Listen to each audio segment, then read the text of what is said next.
नमस्कार बच्चों। आज हम वसंत बाग 2 में तीसरा पाठ हिमालय की बेटियां, इस पाठ के बारे में देखेंगे।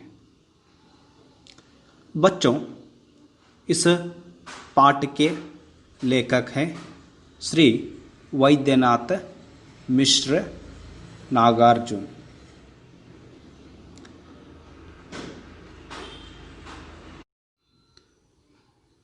यह इस पाठ में श्री नागार्जुन जी ने हिमालय की यात्रा पर गए थे,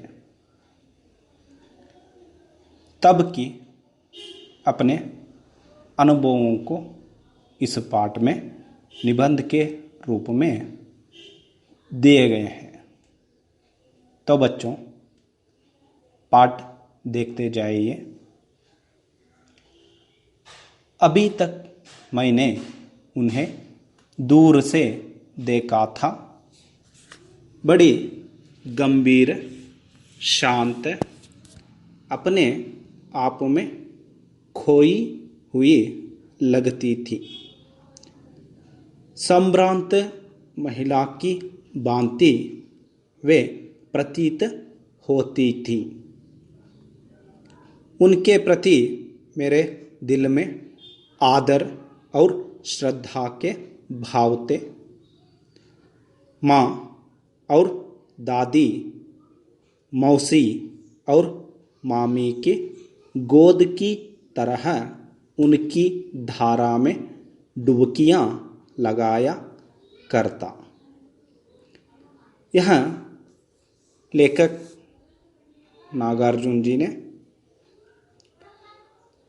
जब हिमालय की यात्रा पर निकले थे, तब के अपने अनुभवों को यह दिया गया है।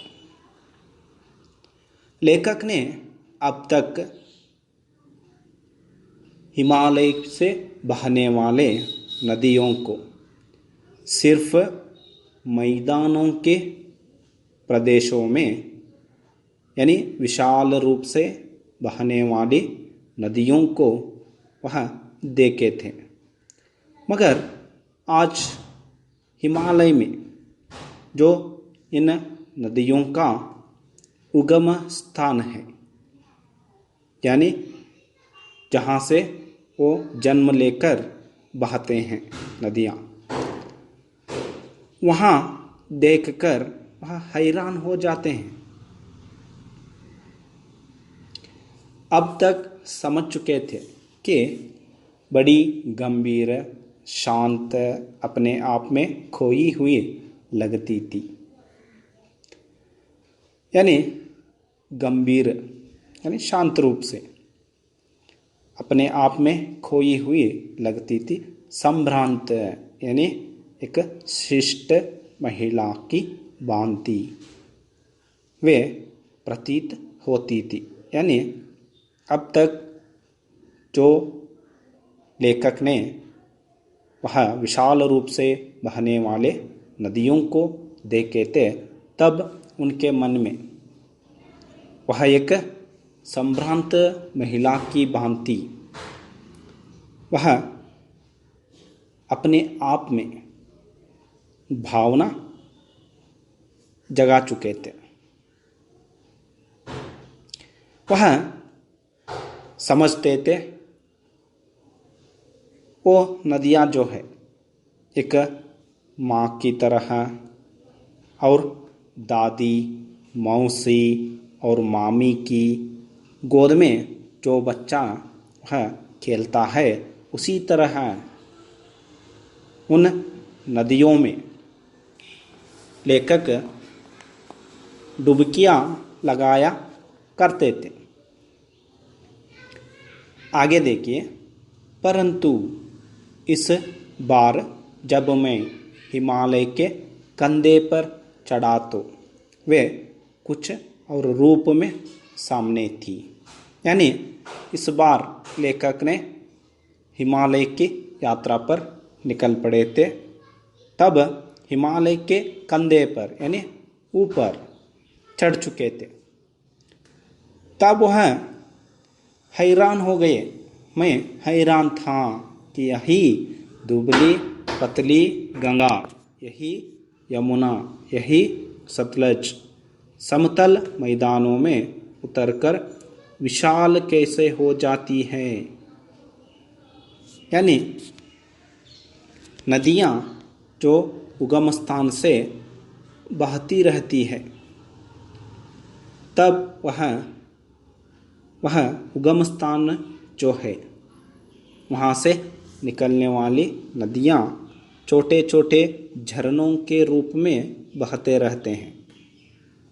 वही झरना आगे जाकर एक विशाल प्रदेश में जब वह उस नदी का पानी बहता है, वह विशाल रूप में वह बहने लगता है।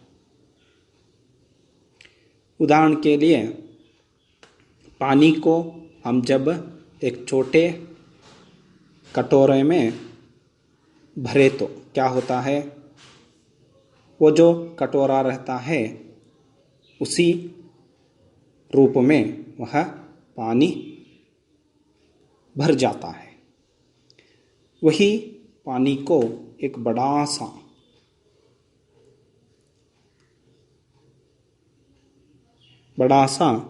मैदान में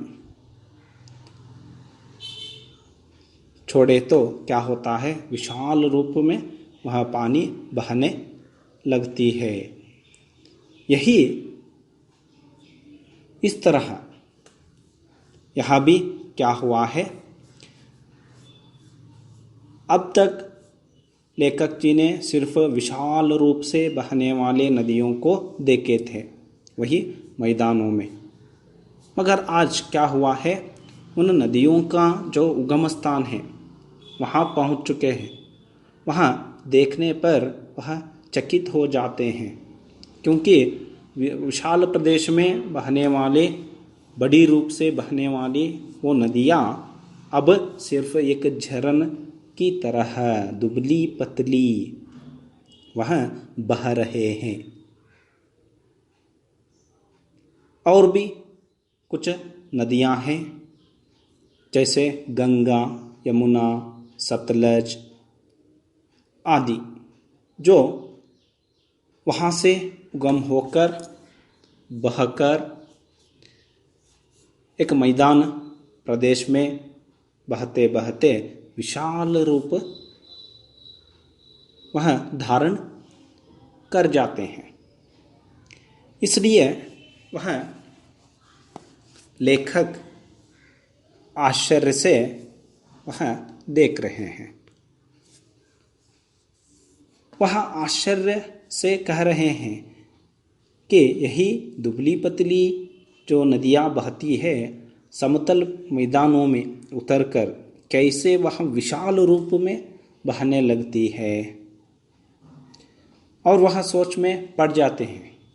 आगे देखिए, इनका उछलना और कूदना, खिलखिलाकर लगातार हंसते जाना, इनकी यह भाव भंगी, इनका यह उल्लास कहाँ गायब हो जाता है मैदान में जाकर।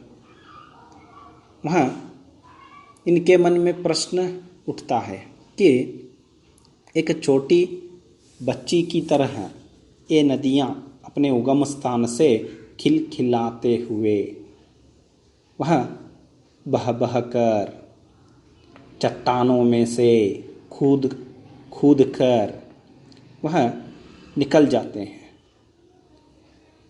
एक छोटी बच्ची की तरह। वही छोटी बच्ची आगे जाकर बड़ी होकर एक संभ्रांत महिला के रूप में बड़ी हो जाती है।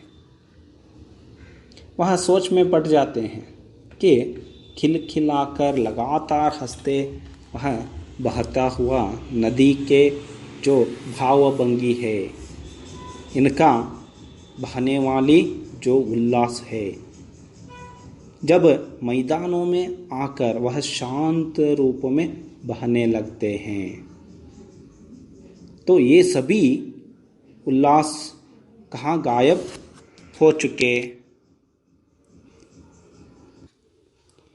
और आगे देखिए, किसी लड़की को जब मैं देखता हूँ, किसी कली पर जब मेरा ध्यान अटक जाता है, तब भी इतना कौतूहल और विस्मय नहीं होता जितना कि इन बेटियों की बाल लीला देखकर। यह आश्चर्य में पड़ जाते हैं। वह बोलते हैं कि किसी लड़की को जब लेखक देखते हैं या एक खिलती हुई कली, फूल की कली को देखकर वह अपना ध्यान जो है अटक जाता है, उसी तरह इस बहती हुई छोटी नदी जो है उसको भी देखकर वह बड़ी कौतूहल से और विस्मयता से देखते हैं। वह हिमालय की बेटियां, यानी जो ये नदियां हैं, प्रमुख नदियां, वह हिमालय के बेटी के तरह लेखक मानते हैं। हिमालय एक पिता है और उस पिता के बेटियां ये सभी नदियां हैं, गंगा, यमुना, सतलज आदि। इसलिए वह लेखक हैरान हो जाते हैं। छोटी नदियां जो उगम स्थान से बहते हैं उछलकर, एक छोटी बच्ची जो है उनमें जो वह भावना रहती है, उसी तरह इस छोटी नदी में, वह बहने वाली नदी में वह देखकर लेखक आश्चर्य हो जाते हैं और सोच में पड़ जाते हैं। आगे देखिए, कहाँ ये भागी जा रही है, वह कौन लक्ष्य है जिसने इन्हें बेचैन कर रखा है। अपने महान पिता का विराट प्रेम पाकर भी अगर इनका हृदय अतृप्त ही है, तो वह कौन होगा जो इनकी प्यास मिटा सकेगा। बर्फ जली नंगी पहाड़ियाँ, छोटे छोटे पौधों से भरी घाटियाँ, बंधुर आदित्यकाएँ, सरसब्ज उपत्यकाएँ, ऐसा है इनका लीला निकेतन। खेलते खेलते जब ये जरा दूर निकल जाती हैं, तो देवदार, चीड़, सरो, चिनार, सफ़ेदा, कैला के जंगलों में पहुंचकर शायद इन्हें बीती बातें याद करने का मौका मिल जाता होगा। कौन जाने बुढ़ा हिमालय अपनी इन नटखट बेटियों के लिए कितना सिर धुनता होगा। बड़ी बड़ी चोटियों से जाकर पूछिए तो उत्तर में विराट मौन के सिवाय उनके पास और रखा ही क्या है। वह लेखक सोचने लगते हैं कि हिमालय से बहने वाली जो नदियां हैं वह जोर से बहते रहते हैं चट्टानों में से। वह सोच में पड़ जाते हैं कि ये नदियां इस तरह कहाँ भागी जा रही है और इन नदियों का लक्ष्य ही क्या है, यानी कहाँ जाना है इनको। इतनी जल्दी जल्दी से बहता हुआ कहाँ जा रहे हैं। और इनके मन में बेचैन करने वाली विचार क्या है। यानी यह हिमालय जो है, अपने पिता जो है हिमालय, विराट प्रेम पाकर भी उनका, हिमालय का जो पिता है उनका प्रेम पाकर भी वह अतृप्त लगते हैं, क्योंकि इन नदियों का खोज और दूसरा ही है। वह भागती हुई जा रही है, कहाँ जा रही है? वह बहने का जो वर्णन यहाँ है। तो वह कौन होगा जो इनकी प्यास मिटा सकेगा? यानी यह नदियाँ अतृप्त है, इसलिए वह निकलते हुए बर्फ, जली नंगी पहाड़ियाँ, यानी बर्फीली पर्वतों से निकलती हुई नदी, यानी नदी की पानी जो है बहता रहता है, और छोटे छोटे पौधों से भरी घाटियाँ, यानी घाट जो है उनमें से बहकर नदी आती है। और बंदुर आदित्यकाएँ, यानी बड़े बड़े चट्टान, सरसब्ज उपत्यकाएँ, यानी सरसब्ज उपत्यकाएँ, यानी छोटे बड़े पौधों से वह निकलकर बहकर आना। इनका लीला निकेतन, यानी इसका अंत नहीं है। निकेतन यानी अंत न होना। खेलते खेलते जब ये जरा दूर निकल जाती हैं तो देवदार, चीड़, सरो, चिनार, सफ़ेदा, कैल के जंगलों में, यानी ये सभी जो है वह जंगलों का नाम है। ये जो प्रमुख नदियाँ जो हिमालय से बहते हैं वो इन प्रमुख जंगलों से निकलकर आते हैं, यानी वहाँ ये नदियाँ बहती हैं जहाँ देवदार, चीड़, सरो, चिनार, सफ़ेदा, कैल जो जंगल हैं वहाँ से ये नदियाँ बहकर आती हैं।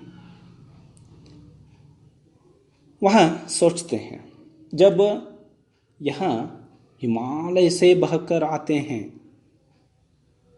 तब पीछे मुड़कर शायद वो नदियाँ अपने यादों को फिर से वहाँ सोचते हैं या नहीं, यानी सोचने का मौका उन्हें मिलता है या नहीं। शायद नहीं, क्योंकि वह नदी बहता ही रहता है, वह निरंतर रूप से बहता है, इसलिए वह पीछे मुड़कर सोचने की वह समय उन्हें नहीं मिलता शायद। कौन जाने बुढ़ा हिमालय अपनी इन नटखट बेटियों के लिए कितना सिर धुनना होगा। सिर धुनना यानी बेचैन होना। शायद आप भी समझते होंगे पिता या माता क्या करते हैं घर में अपने बच्चों को वह देखभाल करने में कितना वह परिश्रम डालते हैं। हमेशा उन बच्चों को वह क्या चाहिए, क्या नहीं, कहाँ गया है, सिर्फ उनके बारे में ही माता पिता सोचने लगते हैं या सोचते रहते हैं। वैसे ही यह लेखक का भाव है कि ये बेटियां जो हैं हिमालय से वह निकलकर आते हैं, उनके बारे में जो उनके पिता है हिमालय, वो कितना सिर दुखाता होगा, यानी सोच में पड़ जाता होगा इन बेटियों के बारे में। और आगे कहते हैं, बड़ी बड़ी चोटियों से जाकर पूछिए तो उत्तर में विराट मौन के सिवाय उनके पास और रखा ही क्या है। यानी ये जो नदियाँ बहती आते हैं बड़े बड़े चट्टानों से, उन चट्टानों से अगर जाकर पूछे जाए तो वो चट्टानों का कोई उत्तर नहीं होता, क्योंकि वो बोल नहीं पाते हैं। इसलिए उनका उत्तर क्या होता है? सिर्फ मौन। यानी वो चट्टान जो है वह उत्तर नहीं दे पाते हैं। इसलिए जब हिमालय जो पिता है अपने बेटियों के बारे में वह चट्टानों से पूछा तो वो चट्टान उत्तर नहीं दे पाते हैं, सिर्फ मौन से रहते हैं। यही इसका अर्थ है। और आगे देखिए, सिंधु और ब्रह्मपुत्र ये दो ऐसे नाम हैं जिनके सुनते ही रावी, सतलज, व्यास, चनाब, झेलम, काबुल यानी कुभा, कपीशा, गंगा, यमुना, सरयू, गंडक, कोसी आदि हिमालय की छोटी बड़ी सभी बेटियां आंखों के सामने नाचने लगती हैं। यानी हिमालय से बहने वाले गंगा, यमुना सिर्फ ये दो ही बेटे नहीं हैं।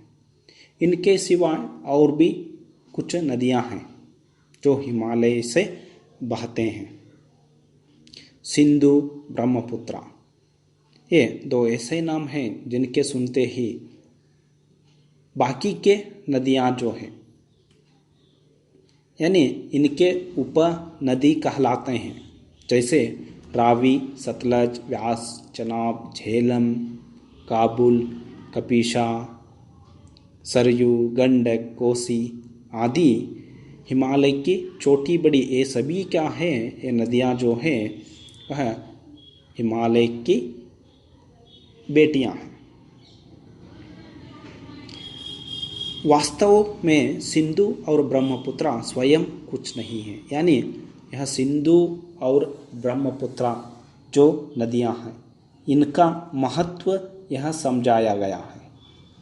देखिए, वास्तव में सिंधु और ब्रह्मपुत्र स्वयं कुछ नहीं है। दयालु हिमालय के पिघले हुए दिल की एक एक बूंद न जाने कब से इकट्ठा हो कर इन दो महानदों के रूप में समुद्र की ओर प्रवाहित होती रही है। कितना सौभाग्यशाली है वह समुद्र जिसे पर्वतराज हिमालय की इन दो बेटियों का हाथ पकड़ने का श्रेय मिला। यह लेखक का भाव है कि पर्वत, हिमालय पर्वत जो है वह पर्वतराज है और ये सभी नदियां जो हैं बहते हुए कहाँ पहुँच जाते हैं? अंत में समुंदर या समुद्र। समुद्र जो है इन बेटियों का, ये जो बेटियां हैं उनके प्रियकर है, यानी प्रेमिका है, इनका भाव है। उन प्रेमी को वह मिलने के लिए आतुरता से ये सभी नदियां वह बहते हुए कहाँ जाते हैं? समुद्र पहुंच जाते हैं, जो इन सभी का वह प्रेमी है। वह पहुंचने के लिए ही यह बड़ी आतुरता से वह बह बह कर भागी आती हैं। और इस भाग में सिंधु और ब्रह्मपुत्रा ये जो दो नदियां हैं, इनका महत्व के बारे में यह समझाया गया है। देखिए, सिंधु और ब्रह्मपुत्रा हिमालय की दो ऐसी नदियां हैं जिन्हें ऐतिहासिकता एवं महत्व के आधार पर पुल्लिंग रूप में नद भी कहा गया है। इन्हीं दो नदियों में सारी नदियों का संगम भी होता है। प्राकृतिक और भौगोलिक दृष्टि से भी इनकी महत्ता है। कहा जाता है कि ये दो ऐसी नदियां हैं जो दयालु हिमालय की पिघले हुए दिल की एक एक बूंद से निर्मित हुए हैं। यानी हिमालय पर्वत जो है, वह जो बर्फ है, वह गर्मी की वजह से जो पिघल कर वह पानी बह बह कर आती है, वही इन दो नदियों का रूप बन जाते हैं जो सिंधु और ब्रह्मपुत्रा है। इसलिए इसका महत्वपूर्ण बहुत यह हम देख सकते हैं। सिंधु और ब्रह्मपुत्रा दो नदियाँ जो है, ये इनकी विशेषता है कि ये हिमालय पर्वत जो पिघलता है, पिघल कर एक एक बूंद जो बहता है, उन्हीं बूंदों से वह निर्मित हुई दो प्रमुख नदियां हैं। यही इन नदियों का विशेषता है। इनका रूप विशाल और विराट है। इनका रूप इतना लुभावना है, यानी आकर्षक है, कि सौभाग्यशाली समुद्र भी पर्वत राज हिमालय की इन दो बेटियों का हाथ थामने पर गर्व महसूस करता है। यानी यह सिंधु और ब्रह्मपुत्रा दो नदियों का विशेषता को बताए गए हैं।